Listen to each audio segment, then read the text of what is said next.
Welcome, everyone, to Talking Textiles. I'm Kyle Van Damme, member of the Marine Fabricators Association and owner of Marine Tops Unlimited. I'm your host for today's discussion. Thank you for everyone listening in on today's episode.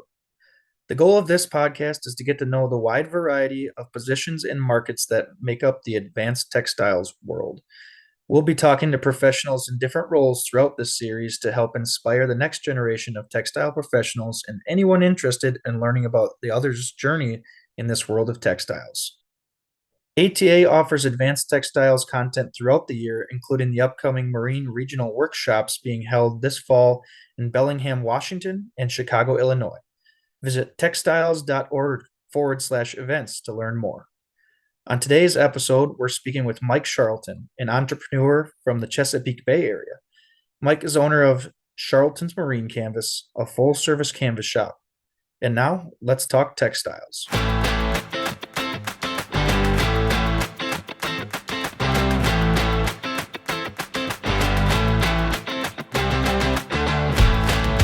Hi, I'm Kyle Van Damme, and this is Talking Textiles. Today we'll talk with Mike Charlton. Welcome to the podcast. Well, first question that I'd probably ask you, like I mentioned before, is kind of tell us how you got your start in the industry, how you got into doing this. Well, started out working for my parents in a handicap accessible business. We built conversion vans for the handicapped. That's kind of where I got my creativity from. My father teaching me how to do things. Some of the adaptive equipment for vehicles, you can, for example, you could drive a vehicle with your foot with the steering wheel in the floor because you have no arms, period. There's different ways of doing the gas and brake, with an electronic lever with one hand if you had no legs. Some of this electronic equipment existed, but you couldn't call up and go, hey, I got to put this in a 2000, Ford Econoline van or whatever it is. They just gave you this servo and you had to find a way to make it work. So you had to get creative, weld brackets. This guy sitting in the wheelchair could only do his gas and brake certain ways. So you had to make sure that thing had a pole for him. And you really had to get creative to make these to make it work for people. It wasn't just we're constantly putting square pegs in round holes all the time, trying to figure it out. So I got a lot of my creativity from that. When eventually my parents ended up selling the business, I'm kind of out of a job and I don't know where to go, so I just kind of go, well, what do I do? Long story short, I ended up with another local high-end canvas shop, working with them, and was with them for about 5 years and just learning. And it was just it got to a point where it was just a time that we all got to take care of our families, and and I just needed to make more money and be able to take care of my family better. Sure. So ended up moving on and then starting my own shop, and then it just went from there. I had not in a million years did I ever think I was going to be sewing, for a living. It's just weird how life changes, when you would never would imagine it too. So. Yeah, no, I think that's interesting. I think you can draw a lot of, comparisons to, like you said, that accessibility business where it's like everything's custom, but you're doing repeatable custom stuff to some degree. Like you're doing the same sort of thing, but you're having to do it differently for this car or that car, or this client or that client. So I mean, I think you can draw a lot of comparisons to our industry that we're in here. Is we're doing the same thing for boats, but each boat is different, or each customer wants something a little different, or this guy's taller than that guy, so the bim top needs to be taller, or whatever it might be. But it's interesting. I know my story is my dad obviously owned our family business growing up, so the whole time I was ever growing up, all I ever knew was being in the shop. But I really wanted to be like an architect or an architectural engineer when I was growing up before, and I wasn't that interested, I didn't think in it. But there's a lot of also design elements and things like that from architecture and engineering that kind of share, that you could say, that translate well to designing a product like we do too. So Yeah, kind of cool stuff. But well, then I guess kind of expand on that for me. Talk about kind of your company's history. Kind of how long have you been in business? You know, where are you guys at? What kind of size shop are you? All that kind of stuff. Kind of give me a good synopsis of your setup going on. Gotcha. You might have to remind me of some of those that you just said. Yeah, Uh, I have to remind myself. Don't worry. my shop's in Yorktown, Virginia. We're on the Chesapeake Bay. We'll have lots of boats in our area. We also have several shops, and we all can't keep up with the demand here. We're very lucky and blessed that that's the situation here. Um, and especially getting my business going, it just kind of it wasn't too hard to find work. Sure. That was handed to me on a silver platter. It didn't take much skill to find it. It just because there was abundance, which again we're very blessed in our area for that. A lot of people in other areas aren't so much, or they have to do a lot. They have to branch out their business into other things too. Porch Right. and or other types of things that they can sew too to keep everything going. Fortunately, we can be a little pickier on what we choose. We got a wide range of different style boats. From center consoles to cruisers to the Sea Rays, the trawlers. We get decent size yachts, but we don't get like Florida yachts where they're 100 plus. A lot of ours are probably 80 or below, maybe I'd say. We Sure. don't get the big ones, but Right. not too Mhm. often. Tell me a little bit about like I mean, are you, I think if I remember right, you're just a one man show, or does your wife help out a little bit too in the shop, is it? I can't Yes. remember. It is at the beginning. It was just me, and my wife was a dental assistant. Through COVID, basically, she was the first one out of a job. She didn't have they can't work in people's mouths as soon as COVID hit. Sure. So so she's sitting at home and has nothing to do, and she's just and they're just bored, and I'm going to work every day, and I don't have to see very many customers. Luckily with what we do, I call, they want an enclosure on it, I can talk to them over the phone about details, and then everybody said, just, yeah, I want my boat, go get it done. Nobody told me don't go on their boat because of COVID. They're like, absolutely, Right. I want. So I stayed busy, and at that point, the wife was, I was, just decided to come in and kind of help, just to help me with some things around and maybe learn a little bit because she had nothing going on. So she started learning it, and that's kind of where the light bulb went off, and we're like, well, man, I can get a lot more work done if you're here than at your other job, and kind of had to weigh it out, and we thought it was a smarter choice that she quit her job and come work with me. It worked out really well. They're actually still. It's been since the beginning of COVID. She's been out of the job, but they still haven't taken her off the payroll because she loved her job. She really enjoyed what she was doing a lot. Actually, she didn't want to leave because she hated her job or didn't like the people or didn't like the pay. None of that. It was just kind of a family decision that we wanted to do. She wanted to come work with Canvas, but they constantly call her. Somebody goes on a week vacation, they're like, hey, Rachel, can you come help? Can you come back? So it's kind of exciting for her to go back for like a week or a day or two if people Sure. are sick. And so she constantly does that a few times a year. They'll call her, and she's got a good relationship with them, and it gets her back to what she enjoyed too. um Yeah. you know uh my passion is canvas, and my heart is solely there. It might not be so much for her, so for her to be able to have opportunities to kind of go back, it's a lot of fun for her. Yeah, no, that's cool. I definitely understand that. So right now, while you're getting interviewed and signing autographs, is she actually doing work right now and like actually making money for you guys? Well, she actually took this week off, and Oh, oh, okay. she, All she's right. All right. she, Uh, she's don't. helping family out do some things, so it's Cool. and that's a good thing about having your own business. She can take off, go help people when they need help, and do things, and Yeah. kids Oh and yeah, all. absolutely.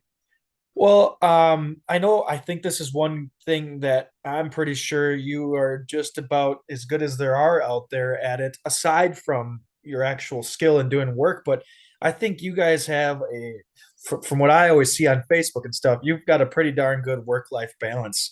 Talk about that. I mean, you seem to have it figured out, your schedule and being able to, so the work doesn't overwhelm you.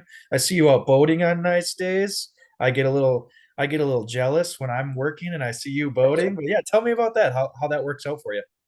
It's coming from what I feel like all the other jobs I've had just didn't take me to another level money wise to be able to Hmm. take care of myself. But when I started my business, to be now making 5 times as much as anybody else could pay me, I look at that and I'm just very grateful and very thankful. Not that I don't want to improve and always try to make more money. I've just kind of come to terms to go, as long as I can take care of my family, put them in braces, do the things that I need to do, I'm happy. I don't have to drive a BMW. I have this thing where I don't buy a car over $3,000. Everybody thinks I'm nuts, but I'm like, I want to pay cash and be done. Like, I don't want car payments. You do have to make sacrifices on what you're happy with and what will your lifestyle and where your home is and what you're going to do. So there's definitely compromises on the other end. So I have zero car payments. Yes, I do have a boat payment. That's kind of where my heart is. But so I really love boating, and that's what we do. Especially summertime, every single weekend. It's all we do. It's I could work till 10 o'clock every night just to try to make money and drive a BMW and have all of them. Have nice cars and nice boats and nice homes, but it's just not worth it to me. I think that being able to go home at 5 o'clock and hang out with my kids and my wife and just it has really changed how happy I am every day. It really does. But you got to just go. The money's going to be whatever it is. I'm going to work hard while I'm there and kick butt. But it's I always think that you know I'm always trying to make more money, but I want to make more money from 9 to 5. Right. Not the easiest way to make more money is just work more hours. But Sure. so technically, I mean, if you want to make more money tomorrow, just work 24 hours a day. Yeah. Like, just do it. I mean, that you're gonna make more, but I'm like, you have no life. You have no. It sucks you dry. I love my work. Don't get me wrong. I actually love coming to work. It's not a hassle to me. But yeah, I don't want to be here till late. I want to go home. I want to be with my family, and that's a big thing. There's just balances and things that you have to take. It's yeah. I don't drive. You know, I have no car payments. And it's just those kind of things you have to sacrifice. It's just if you want the big nice car, it's just more money you're gonna have to work for. So you just got to work smarter and harder. Yeah, I think that is a sort of a little trick and for all of us in this industry is just like I think any business out there in this industry has probably gotten to the point where they've chased too much work at some points, and then they overdid it and got too busy. I mean, I think we even did that a little bit accidentally this year. We try to kind of schedule it out right, and if people want to wait so long, we'll put you on the schedule. We'll take a deposit. If not, that's fine too. Maybe you'll be back next year, or that's fine. Go, there'll be more customers because Yeah, that's the market we're in right now. And for most canvas shops, most areas are seem to be that seems to be the theme that there's more work than there are people to do the work. So I mean that's a good thing for all of us. But yeah, I mean yeah. just I know like your work van is a sweet old school van that you got. I mean, you probably don't have a ton of money into that thing, but it's sweet. It's cool. Unfortunately, my transmission just blew up. So, Oh no, I uh, didn't mean to but rub in the salt oh, there in the wound. I'm putting a new one in it. New transmission. I mean, it's cheaper than buying a new car. Oh So heck yeah. and I can't find anything as cool as that, man. So it's No, no. I agree. I agree. How about in your area? Are you guys seasonal at all there? Or are you pretty much the same workflow year round, or how does that go? Yeah, pretty much year round around here. I get customers who are like, "Oh, just put me in your slow time." I'm like, "There's no such thing." It's just There isn't one. Yeah. as soon as the weather hits nice, first summer day that everybody remembers they have a boat and they go down to it. They think about everything they need, and then phone calls just start coming. But at that point, I mean, we're booked out till the winter already. By the Right. time they make that call. And then what happens is the wintertime comes, we've got uh, all the fishing guys. So it's cold. So as soon as it's cold, it turns cold. They're all like, I need an enclosure. It's freezing out there. So then phones ring again. So it's not like the wintertime slows down. It's like it picks back.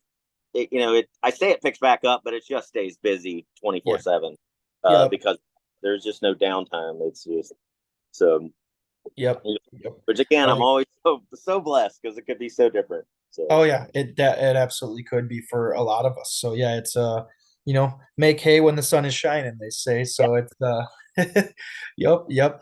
Um, well, tell me kind of give me an idea of like when did you first kind of get involved with the ATA slash MFA, and kind of what has been some of the best parts of being a part of that, and what tell me kind of about your relationship with you and your business and the ATA slash MFA.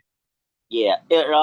I think I've been, if I'd take a good guess, it's probably been uh it might be up to 14 years in that range, give or take. I might be a little wrong on that, but Mhm. when I'm working with the other canvas shop, I was a member with them through them.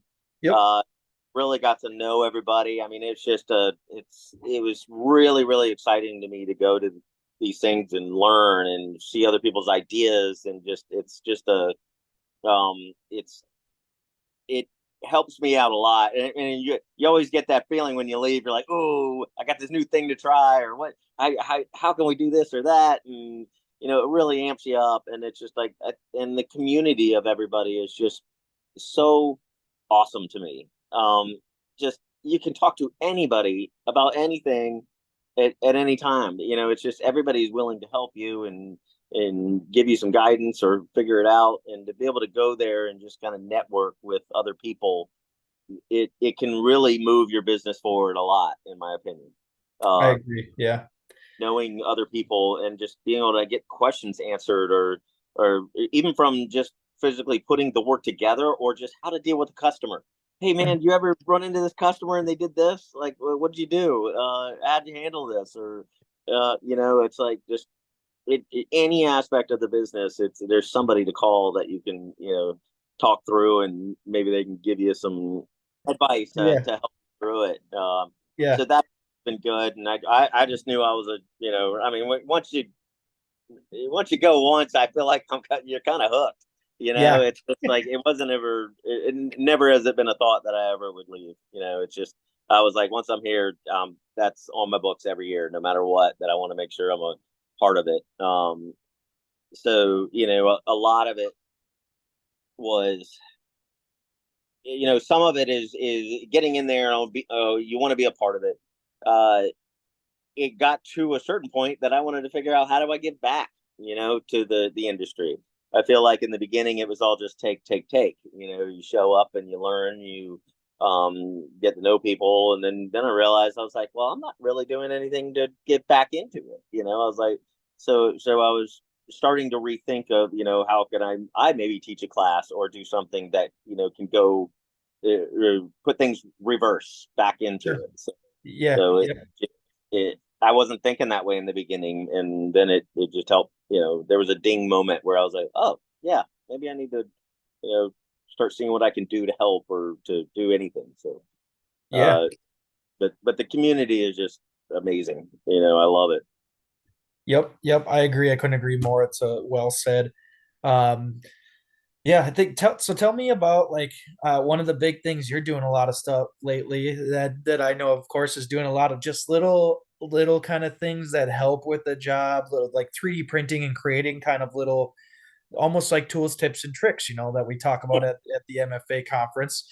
And how kind of tell me about that process. How like, okay, all of a sudden I'm going to buy a 3D printer. Obviously it was probably built from a need, and you saw, well, hey, I can, this is one of the things that I think you are fantastic as. You see a need and you come up with a solution for that to be, especially in a one man shop or two one man, one woman, kind of like you with the Yeah, husband and wife show going on.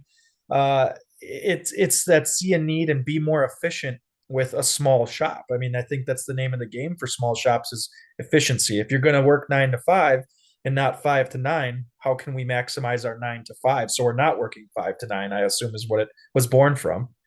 Yep.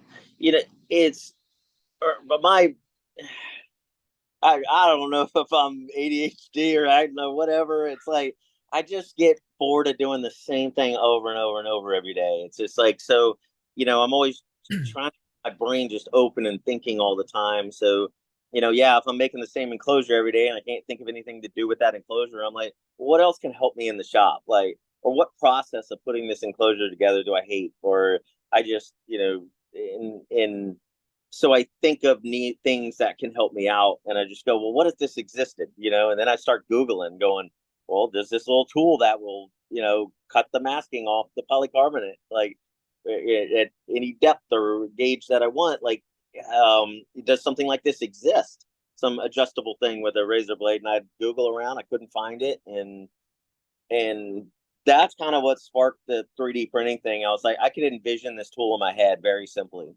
Yeah. on how made. I'm just like, well, how can I make this thing? And 3D printers now are they're very inexpensive. I mean, you can spend $1 million on one, but I mean, it's for around $400, it's pretty darn cheap. And I was like, well, hey, it'd be a cool toy to have, And also, uh, my wife actually got it for me for Christmas, and then I was able to start designing that tool and trying Yeah. to make. And when I made it, I was like, "Oh, this is so much fun!" And then that sparked like, what other cool things could I make? Like, and then every day it's just like I go in and you. It's not like you can think of an idea right off the bat easily, but you always need to be open to for it. Like thinking there's a better way, there's a better way, there's a better way. Do you have the answer right away? No, but I'm gonna keep thinking about it. Every time I trim this mask a different way, trim the masking off the polycarbonate a certain way, there's got to be a better way. There's got to be a better way, and then eventually it dings in your brain. You're like, whoa, okay, now I got the idea. I got the way to make it happen. So the 3D printing has just really like opened my eyes. The other thing about 3D printing is like I think that there are a lot of cool things. I know you've probably sat around with friends before and just thought of that $1 million idea, right? Like, oh man, if we could just, oh man, we could make this, and man, that would sell like crazy. But typically, after you thought of this cool idea, whatever it may be, it kind of goes out the window because in a split second you think, well, man, now I got to get a designer and a CAD guy and this, and then I got to make a product, and then it doesn't work, and I got to keep making them, and then you're going, yeah, I'm gonna be like 100 grand in a hole after I've had all this stuff made, to find get a product that might work, and to be paying all these people and stuff to do it. But now with 3D printers, for a $400 3D printer, you can print out your own thing. It's not hard anymore. It's not Right. this huge dollar figure to make a product, even like a toothbrush, that would be I mean, granted, you can't 3D print a toothbrush really, but it's, if you were to make your own, the process of trying to pay somebody to make you that first prototype would cost you a ton of money. Of And now you course. can 3D print it for pennies. And so those dreams that you think of are now doable for Yep. very cheap. And that's what allowed me to think of cool things and go, yep, that's possible. All I have to do is print it, figure out how to design it. So it's Yeah. really cool. Yeah, no, I agree. Some of the cool little tools, tips, and tricks, mostly tools that you're making, are just invaluable. They can save a lot of time. I find that I do some of my best, like thinking for either how to do a job better, or how to be faster or more efficient. Like when I'm getting ready in the morning, or driving to and from work. Just kind of like, yeah, I'm kind of, in a daze, kind of like going through the motions driving. Like I do the route every morning, and then I'm just kind of thinking about, what can I do better? How can this be better? So it's amazing how much time we spend, I think, outside of work, just maybe even while we're doing something else, maybe while we're boating somewhere, just thinking about something work related. I think at least I Yeah. do a lot. I don't know. I'm sure we're all that way. Yeah, we all have faults with our canvas or whatever, that you look at and go, man, I wish there was a better way to do that. Or Yep. but Yep. but you don't have the answer. You just go, well, this is the best we have right now, and this is what we're gonna just constantly do to get our work put together. But you can kind of see sometimes that little need to go, there's just got to be a better way for this. Like it just can't. So I just won't let that feeling go. That's the Yeah. thing. I won't Yeah. let it go because it's gonna come sometime. You're gonna do something. Whoa, okay, man. If I did this, it might actually work. But I got a bunch of ideas. I just have zero way to like solve them, like in my head. Like cool tools and things. But but I don't let them go there because they eventually I will think of that way to solve it, and Yeah. it, it's fun. I think what's cool, I imagine anyways, about a shop your size where it's like you or you and your wife, where you're, I assume, doing everything. You're out there patterning, you're tabling your pattern, you're dissecting it, you're then cutting, you're then sewing, you're then installing, you're doing the design. Everything's in your hands with some help, of course. Whereas like at our shop, and I would only consider us a medium-sized shop compared to a lot of the folks that are in this industry that I know and you know as well. It's me or my dad doing the sales, depending on if it's outside the shop or someone walks in, typically. And then it's me patterning it, and then it's me doing, well, now it's me using the ProLiner device to digitally measure it most of the time, and then I'm doing our 3D CAD. I pass it off to another guy that we got working for us, Todd. He does his our 2D CAD, and then it goes to the cutting table. Right now we just have a plotter, but either my dad or him is plotting it out, and then our sewers are typically, we have two full-time sewers. They're typically cutting it out, and then they're sewing it with a little direction and help from my dad, possibly, who's usually in the shop. And then it's back to me, and I'm installing it. So, like we all kind of specialize. It's a little bit more assembly line type of a system. And I mean, I think once most shops get to a medium to larger size, that's what they kind of start to do, is something more like Yeah. that. Um, but it's interesting because I find that I come up with a lot of these type of ideas or thoughts, or like, oh, we need to improve the business this way, or even if it's not even something, efficiency related, just something I want to do, and it gets put on, gets put into like a spreadsheet or something that we have for the slow season, which you always think it's going to come and it never seems to, really. For us, it does a little bit at least, but and it's just, I almost don't know. We seem to, like you said, you just keep doing what you do until you actually have that time to create or implement that new thing.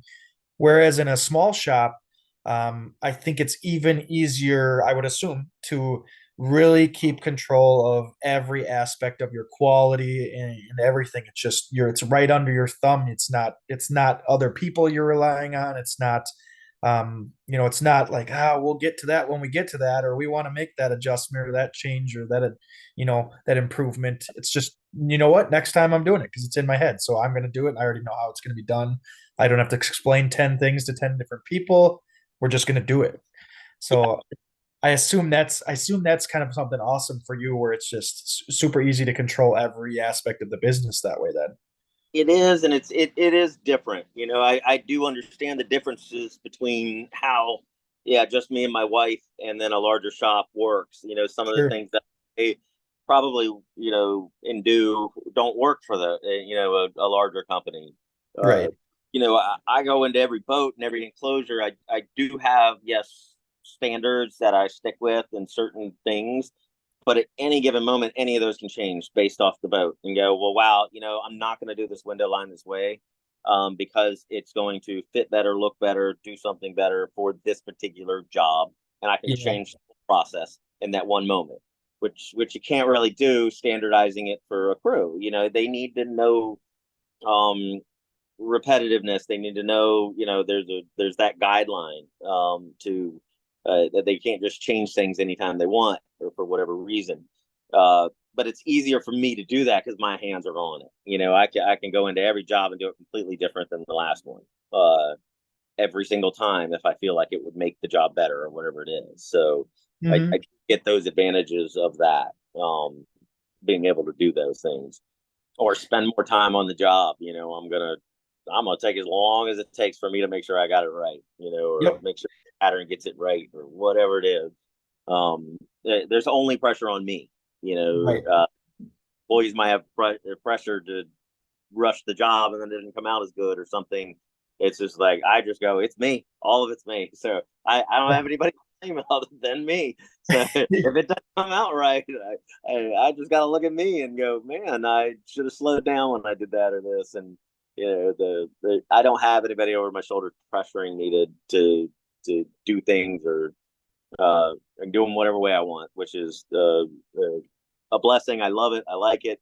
But it's tough to do some of the things that I do with a crew to implement them, I would Sure. say.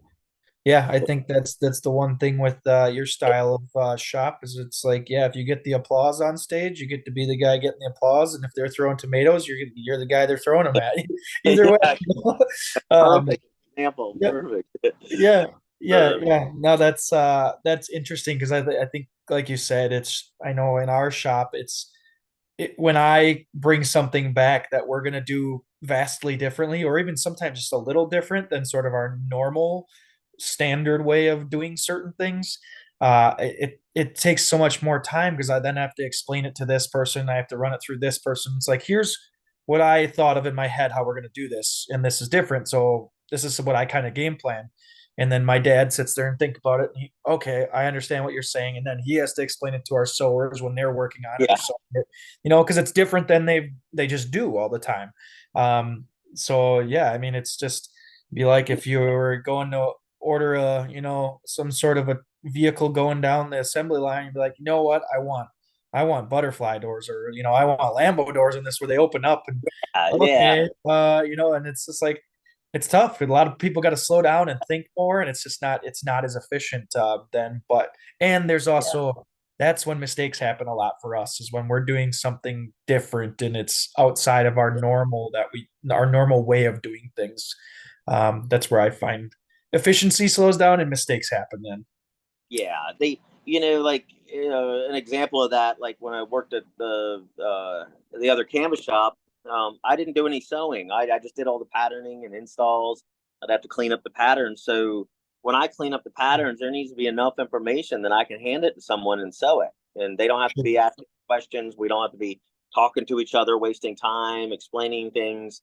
We had to have enough information on that pattern to do that, but that takes time.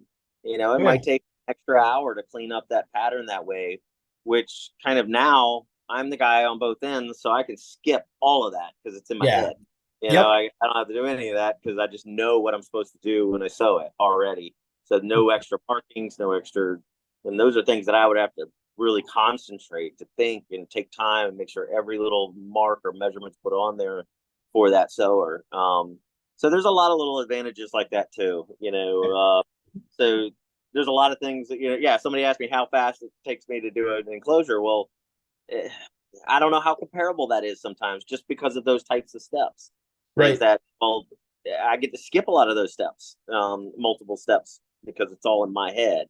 So is that a practical? Is my time of making an enclosure panel actually practical compared to someone else's shop? It might not be exactly. Uh, might be Yep, a goal to shoot for, but but they can't skip those steps. There's certain steps right. you can't. You have an assembly line and things like that. But Yep.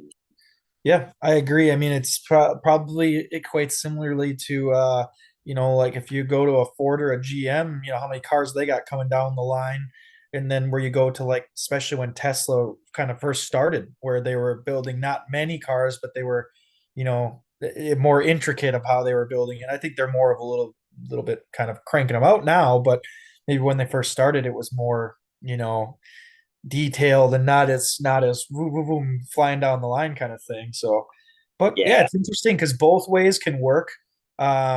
Both ways can work really, really well. So it's just interesting how there is differences, but you can still come out with a great product either way. So that's what I always find interesting on shops for sure. yeah. But my shop, by the way, is pretty darn tiny. I mean, I got a cut table and I can walk around it, and that's about it. How many square feet are you there? I don't. I think I'm probably. Um, let's see. I think I'm about 20 feet wide by We're gonna have to take a break and get a like tape measure out. maybe 20 by 30 is So probably my room. So it's 600. yeah, Yeah. so it's not that big, but it forces me to be organized. I mean, Yeah, everything's hanging on the wall right next to me to where I can grab it, and it has its spot. And I can't have a lot of extra fabric, so I really, try to narrow down not having an extra waste. And I save some scraps, but I have to be really picky. I don't save everything, but I have sure. to, just because I don't have the space. Yeah. The other good thing is that we're daily cleaning, or it's the first thing we do when we come in the morning. Clean the shop, start the day with a clean shop. That's not Uh, a bad way to do. but Clean shop's a happy shop. yeah, yeah, yeah, oh yeah. But it's not because we're just good at it. It's because we physically can't work. It's a mess. It's necessity. Yeah, It's not just because we're that type of people and we're hey, we always clean up after our, no, we physically have to, or else we don't have the room to clean, to work. And yeah, so it's it forces you to there's not a lot of extra storage and things like that. So yeah. but Nope, I definitely can get that. I mean, I've been around. We are blessed with a pretty good sized shop and a decent sized team by us, but I've been to a lot of shops, and I think it's just amazing how some of these shops, they don't even just use their square footage, they use their like three-dimensional footage, their cubic footage. It's like, they got stuff on the ceiling, and it's amazing how people come up with these type of awesome ideas of, how to make their shop more efficient and their space more efficient and get the best out of it, for oh sure. yeah, it's It's pretty, and I like it, and it's small, so it's not very expensive, and we're yeah, not uh we're not on like a big highway. People can see us or anything. We're kind of in a little industrial area. Barely a sign out. So people don't drive by and just pop in at all. sure. Uh, Most of my jobs are actually done out of the shop. Yep. 90% of them I go out and do it. Yeah. So I've kind of found that we don't need that recognition, to be on a main street, the storefront and all that. Hmm. We stay busy without it. Although it'd be super cool. I always wish I did, have a showroom to make a Dodger or a center console set up. I think it would be awesome, but it's just it's money and it just costs you more to Yep. and do need it. Is it actually benefiting my business? I don't think it is. Yeah. Unless you grow, and get more Yep. employees like that. Yes, maybe. But as small as I am, it's not really a benefit to Right. have it. Yeah. I mean, I So think I think a lot of businesses in our trade do a really good job of figuring out, okay, if I'm going to be a smaller shop, I'm not going to have a showroom necessarily. Maybe I'll have my van set up in a way where I got all my fabrics and stuff like that, my fabric books, my samples where they're ready to go. I can go to the customer and I can pull out some stuff right on their boat. So we use their boat as the showroom. We talk about it right there. So you give them that sort of different level of service. You're still giving them the same level of, service. It's just it looks different. It feels yeah, different. It looks different. But at the end of the day, you're still getting the same product for them or the same level of service and taking care of them in a similar way. yes, yep. I It's think that's what's interesting. Um, well, I'm gonna switch gears a little bit here. Tell me if you can think of anything really that pops in your head, but what are like the biggest struggles that you have either in business or personally that's tied to business, of course. Whether it be more sales, whether it be production, weather issues. What are kind of like some of the bigger hurdles or challenges that you guys probably face, would you say? the only one I can really think is, and it's just kind of a learning thing going through the business is, and I had to go through some ups and downs to try to figure out where and what. It's like in the beginning, you always just want to take on any and every job, doesn't matter. Sure. You just, and then it when you sit down at the end of the year and you start looking at all the, what did you make this year, and how to improve, because I do want to improve. I just don't want employees to do that, to make more money. But I do look at my business and go, how can I make next year better? And a Mhm. lot of it is trying to weed out some of the jobs and just not, I'm not a one stop shop. It's like you want a winch cover, I just can't do it, unless you got a full Bimini Dodger connector enclosure. Yeah, I'll do your winch covers, but you got to start going. no, I don't want the little cover, the little helm cover. This you gotta, and it's a tough thing to do sometimes to tell people, no, or find a nice way to go. I just don't want the job. That was one of my struggles, and it took a while because the smaller jobs are actually taking away from my end result and putting food on the table for my family. So Yeah. every take is actually I'm losing good money by working on not working on a bigger project that Yeah. will profit me better on it. Um, my other thought was this: it's like, yeah, you can do a winch cover, but you have to go. All right, well, the time it takes me to leave my shop, go out there, pattern the winch cover, come back, make it, go back out, install it, and then you receive the money. Being stupid here, you got an 8 hour day, it ate up a whole day. So Yeah. you have to charge $800. $100 an hour. You got to charge $800 for one winch cover. And is Yeah. that practical? No, but that's the time it kind of took and it's like, so if I do that job and I do a winch cover for $150, I really lost a lot of time and money. You're really not making that $100 an hour anymore. So I have to look at those things and go, I really lose a lot of time and money in that.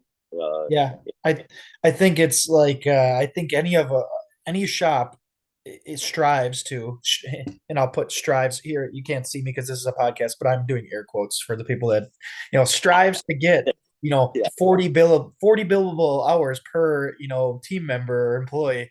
We all know there's no such thing as 40 billable hours. Even if you work 60 hours, you're probably still not doing 40 billable ones.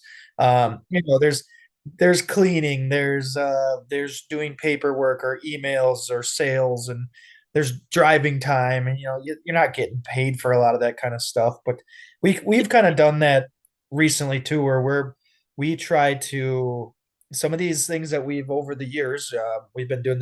My dad's had the business for 40 years, and I've been in it probably about half of that. But we've gotten to the point where some of these fishing boat covers, or it's things that they're like, it's a lot of work for not that much money. We've just gotten to the point where we know how much they take, and we're just charging that much.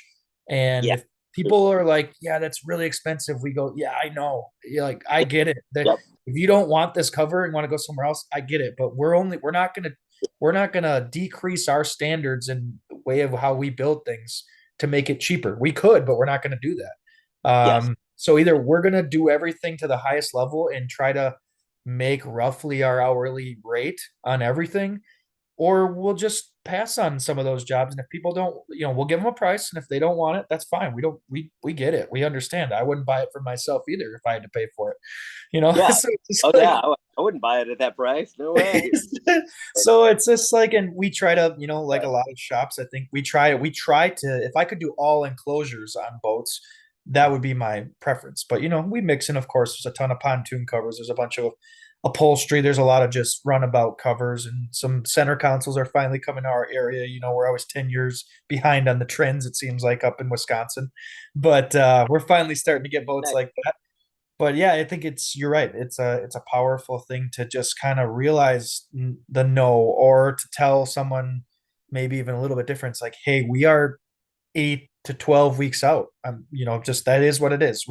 Instead of that tendency, that want is to be like, well, maybe we can fit you in the next month, and then Yeah, you're just running yourself over with the bus. You're driving the bus yeah, right over yourself. You know what I mean?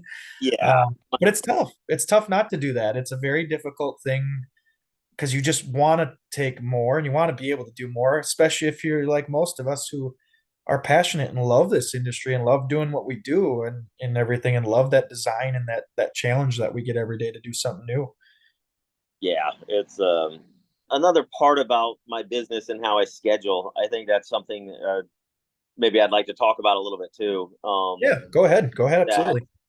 like in how I've made it work for me is that I feel like in our industry that you should be able to know how long it takes you to do everything that we do. If it's a Dodger, how long does it take you to do it? Is there Bimini? And if you're wrong about that number, I feel like, if you go, hey, it takes me uh, a week to do a Dodger, let's say, and let's say you're wrong about that, you probably should only be wrong about it by like one day, not Sure. by not by another 4 days wrong. Like, what in the world? Like, that's just way off. Like, go, oh, it's going to take me an extra day to finish this up.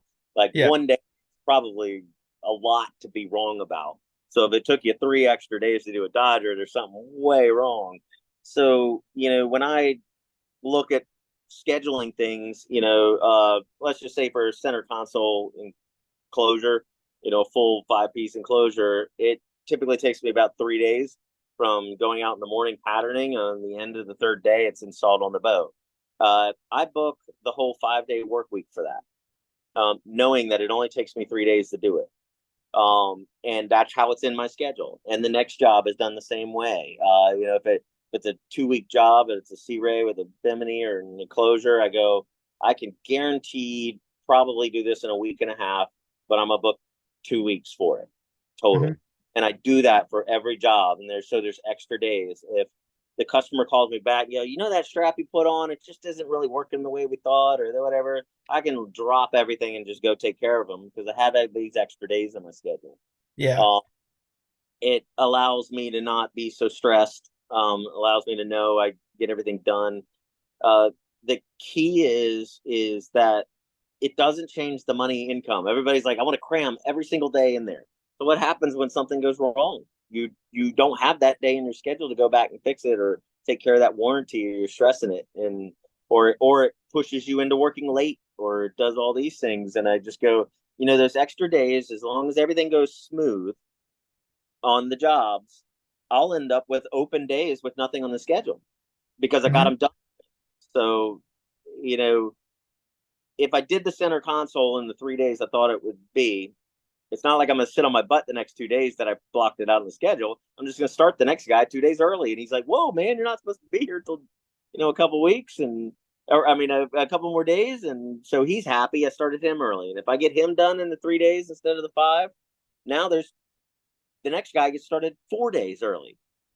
So I don't stop working. It just allows me, the time to take care of any warranties or things like that. Or after I do 3 or 4 jobs and I accumulate those extra days because everything went smooth and well, I could actually squeeze in a job for a friend or a family, somebody that, that one that walks in needs the combing pads done. You're like, you know what? I'll take today and knock them out for you real quick. Yeah. So I leave leeway in the schedule. I feel that everybody should be able to know exactly how long it takes you, and you should be able to book it and guaranteed get it done. Yeah. Um, Yeah. And some of those days, don't lie to me now. I know some of those days that you're leaving open, that's a boating day. If it's a nice day out, I'm sure oh yeah, it's a oh boating day. It's like, absolutely. I can't start your next project early. Sorry, guy. I'm still working on this last one. He's like, I Yeah, just saw you go by in your boat. Like, well, that's it. I'm working. I'm going to the job. I'm boating to Yeah, it. I'm voting to the job. Sorry, guys. Yep. Oh, absolutely. But that's one of the sanity things for me in the business. The playing damage control every day because you're late. I mentally can't do that. The way Yeah. my brain works, it would drive me absolutely insane. I don't know how to make those phone calls to go, hey man, the weather was bad or I'm backed up. Like I just cannot do it. Like I'll lose sleep. I'll talk to myself. My wife will know my Yeah. something's not right. I won't feel right. It's just it bothers me a lot to be able to have to make those kind of phone calls, and it's not easy for me. Uh, I know other people do it every single day, and it just doesn't bat an eye at it. They sleep well at night. I just cannot physically do it. So I really do all that scheduling for me, just for my sanity, more than I am to doing what I tell a customer I'm going to do. It's not even for them. Yeah. It's just for my sanity. Yeah, that's awesome. Yeah, no, I think you're right because I've been there, done that, had to do that kind of stuff, and it is not fun. You're right, but well, unfortunately, we are just about running out of time here. So, I mean, like most of these, the other ones I've done, I feel like I could sit here for about 8 hours and have this conversation because there's always so much more to talk about. But they do say that you can only keep people's attention on a podcast for so long, and we're probably over that. So, who knows Yeah, if we're that interesting to listen to? We'll see. we'll But see. But thanks a ton for coming on to the podcast today. It was awesome, as Yeah, always, to get a chance to speak to you, and hopefully this will be good and informative to some of the listeners that we got going on, and we'll be able to keep doing this kind of stuff. So thanks again a ton, and yeah. yeah, And thanks, Kyle. Thanks for always good talking with you, man. yeah, awesome. Well, have a great day, and we'll talk to you soon. Awesome. Cool. You too. Thank you for joining us for this episode of ATA Talking Textiles. ATA is a not-for-profit association representing the international specialty fabrics marketplace. Learn more about events, workshops, and webinars that ATA hosts throughout the year at textiles.org/events.